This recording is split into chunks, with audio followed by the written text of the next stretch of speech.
আসসালামু আলাইকুম ও রহমতুল্লাহ। HR হুমায়রা রাহি চ্যানেলে আপনাদের স্বাগতম। সম্মানীয় দর্শক শ্রোতা, আশা করি আল্লাহর রহমতে আপনারা সকলেই ভালো আছেন। আজকের ভিডিওতে আমরা এমন 9 প্রকার ব্যক্তির সম্পর্কে জানব যাদের দোয়া সবসময় আল্লাহ রাব্বুল আলামিন কবুল করেন।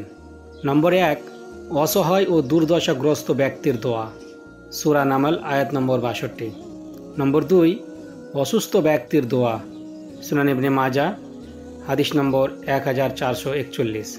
নম্বর 3, রোজাদার ব্যক্তির দোয়া, মুসনাদে আহমদ হাদিস নম্বর 9704।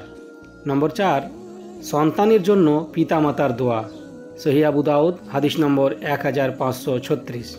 নম্বর 5, পিতামাতার জন্য নেক সন্তানের দোয়া, সুনান আবি দাউদ হাদিস নম্বর 2880। নম্বর 6, নির্যাতিত ব্যক্তির দোয়া, মুসনাদে আহমদ হাদিস নম্বর 7458। নম্বর 7, মুসাফিরের দোয়া, সুনান ইবনে মাজা হাদিস নম্বর 3862। নম্বর 8, সুশাসক ও ন্যায় বিচারকের দোয়া, জামে তিরমিজি হাদিস নম্বর 2526। নম্বর 9, যে ব্যক্তি অন্যের জন্য দোয়া করে, সহিহ মুসলিম হাদিস নম্বর 6822। অবশ্যই দোয়া করি আল্লাহ রাব্বুল আলামিন যেন আমাদের সকল মুসলিম নরনারীকে এই 9 ধরনের ব্যক্তির মধ্যে আমাদেরকে হওয়ার তৌফিক দান করেন। আমিন। আসসালামু আলাইকুম ওয়া রাহমাতুল্লাহ।